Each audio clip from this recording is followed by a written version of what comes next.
Hey guys, welcome to my channel DIY Art Collection. If you're new in my channel then please subscribe and hit the bell icon. Friends, আজকে আমি এই multi কালারের flower ডিজাইনটা আপনাদের সাথে share করছি।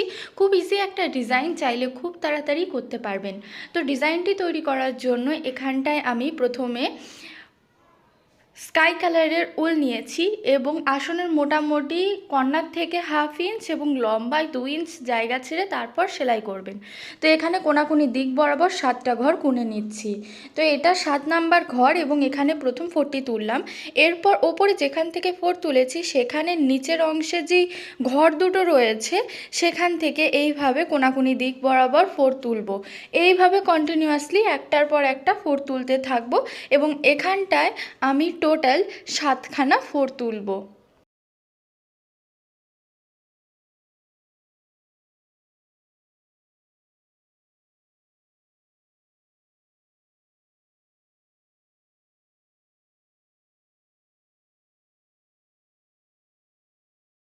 তো দেখতেই পাচ্ছেন এখানটায় 6টা 4 তোলা হয়ে গেছে। এটা 7 নাম্বার 4 এবং এর পরবর্তীতে আড়াআড়ি দিক বরাবর আমরা 4 সংখ্যা ঠিক রাখবো, অর্থাৎ এই ওপরে যেখান থেকে 4 তুলেছি ঠিক তার পাশের থেকে এইভাবে আবার 4 তুলব এবং এক্ষেত্রে কিন্তু এইভাবে লাইনটি তৈরি হবে। এক্ষেত্রে নিচের দিকে এরকম আড়াআড়ি যাবে এবং ওপরের দিকেও আড়াআড়ি যাবে, তবে এক্ষেত্রে কিন্তু 6টা 4 উঠবে, কেননা 7 নাম্বার 4 অলরেডি উঠে আছে সেন্টারের অংশে। তো এইভাবে এই জায়গাটা পুরো কমপ্লিট করে নেব। তো দেখতেই পাচ্ছেন ব্লু কালারের অংশটা পুরো তৈরি হয়ে গেছে। এরপর এখন আমি সি গ্রিন কালারের উল নিয়েছি বা পেস্ট কালারের উল নিয়েছি এই জায়গাটা করার জন্য। এক্ষেত্রে প্রথমে যেখান থেকে 4 তুলেছিলাম ঠিক সেখান থেকেই আবার তৈরি করা স্টার্ট করছি, তাহলে আমাদের ঘর কাউন্টিংয়ে সুবিধা হবে। এখানটায় টোটাল 7টা 4 কাউন্ট করার পরে দেখবেন যে একই লাইন বরাবর দুটো 4 পড়বে, মানে আগে যেখানটায় 4 তুলেছেন সেখান থেকে এটা এক লাইন বরাবর থাকবে। এরপর ঠিক এর নিচের অংশের একটা ঘর ছেড়ে এইভাবে 4 তুলছি এবং এইভাবে এখন টোটাল 7টা 4 তুলে নেব। তবে এক্ষেত্রে স্কাই কালার ঠিক যেই ঘর থেকে উঠেছিল সেন্টারের দিকে ঠিক সেই ঘর বরাবরই উঠবে।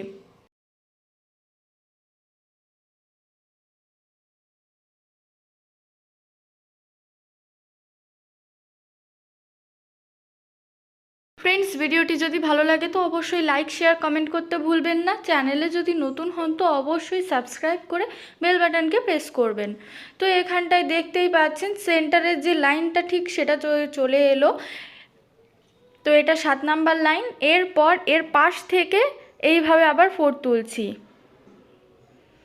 এখন একটা একটা করে বাদিক বরাবর এগিয়ে যেতে থাকবো এবং এইভাবে আস্তে আস্তে 4 তুলব। এই টাইপের ডিজাইন আমার চ্যানেলে প্রচুর রয়েছে, আপনারা চাইলে যে কোনোটা ট্রাই করতে পারেন। তবে এটার কালার কম্বিনেশনটা খুব ইউনিক, তো চাইলে অবশ্যই একবার এটা ট্রাই করে দেখবেন, ভালো লাগবে আসনটা। তো এখানটায় দেখতে পাচ্ছেন আমার অনেকগুলো 4 তোলা হয়ে গেছে, বাকিটা এখন কমপ্লিট করে নেব।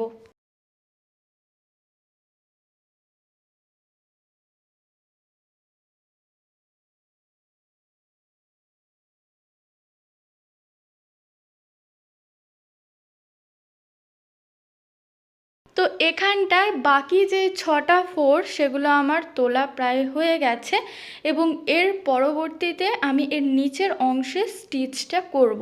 তবে সেক্ষেত্রে আমি কাউন্টিং করে দেখিয়ে দেবো ঠিক আমার কতগুলো 4 লাগছে। তো এখানে আমি পিঙ্ক কালারের উল নিয়েছি এবং এই কর্নার থেকে প্রথমে 4টি তুলছি এবং কাউন্টিং স্টার্ট করব। 1 2 3 4 5 6 7। তো এখানে 7টা ঘর নিয়ে এইভাবে প্রথম 4টি তুললাম। এরপর পরবর্তী 6টা 4 যেটা রয়েছে একই প্রসেস মেনটেন করে তৈরি করে নেব।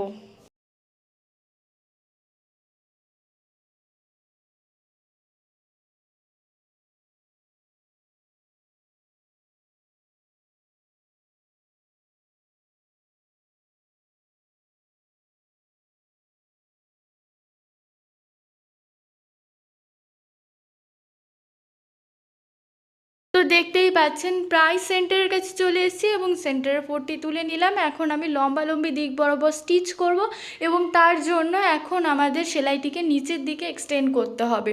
অলরেডি 3টে পাপড়িতেই দেখছেন যে ফুলের কালারটা ঠিক কি সুন্দরভাবে খেলছে। তো এইভাবে আপনারা পুরো আসনটা তৈরি করে নিতে পারেন। আর আপনারা যদি চান যে এর সেকেন্ড পার্ট দেখতে চান, মানে পুরো আসনটা কিভাবে ভরাট হচ্ছে সেটা দেখতে চান, তো অবশ্যই কমেন্ট বক্সে জানাবেন। আমি তাহলে এর পরবর্তীতে এরই আরেকটা পার্ট নিয়ে আসবো, যেটাই কিনা অল ওভার আসনটা ভরাট থাকবে। তো এখানে দেখতেই পাচ্ছেন আমাদের এই অংশটাও তৈরি হয়ে গেছে এবং এরপর আমি এর বাকি অংশটা তৈরি করে নেব।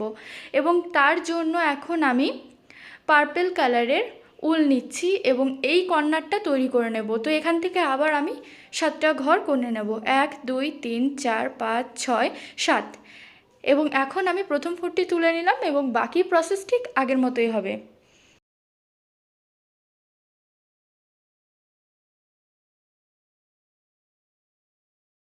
ভিডিওটি যদি ভালো লাগে তো অবশ্যই লাইক শেয়ার কমেন্ট করতে ভুলবেন না। চ্যানেলে যদি নতুন হন তো অবশ্যই সাবস্ক্রাইব করে বেল বাটনকে প্রেস করবেন।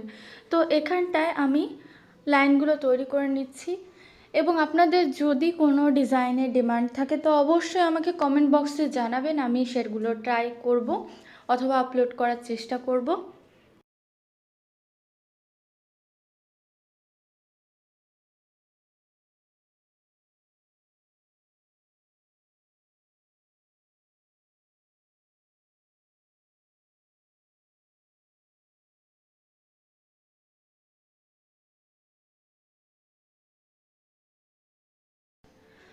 তো দেখতেই পাচ্ছেন আমাদের এই পাপড়িটাও তৈরি করা হয়ে গেছে এবং এখন সেন্টারের পোর্শনটা তৈরি করতে হবে। তো তার জন্য এখানটায় আমি ইয়েলো কালারের উল নিয়েছি এবং ঠিক সেন্টারের এই ঘরটার থেকে আমি এরকম প্রথমে সূচটা তুলে নিচ্ছি, তবে নিচে গিটটা কিন্তু গাঢ় দেবেন এবং এরপর 3টে এইভাবে প্যাচ দিয়ে নিয়ে সুতোটাকে এইভাবে পাস করিয়ে দিচ্ছি। এরপর আলতো হাতে আস্তে আস্তে সুতোটাকে টানবেন এবং এইভাবে মাঝখানের অংশটা তৈরি করবেন। পুরো গোলাপ ফুলের মতো একটা অংশ হবে, দেখবেন যত সফট হ্যান্ডে করবেন জিনিসটা তত সুন্দর হবে দেখতে। সো ফ্রেন্ডস, পুরো ডিজাইনটা তৈরি হয়ে গেছে। সো যদি ভালো লাগে তো অবশ্যই লাইক শেয়ার কমেন্ট করতে ভুলবেন না। চ্যানেলে নতুন হলে অবশ্যই সাবস্ক্রাইব করে পাশে থাকা বেল বাটনকে প্রেস করবেন। আজকের জন্য টাটা।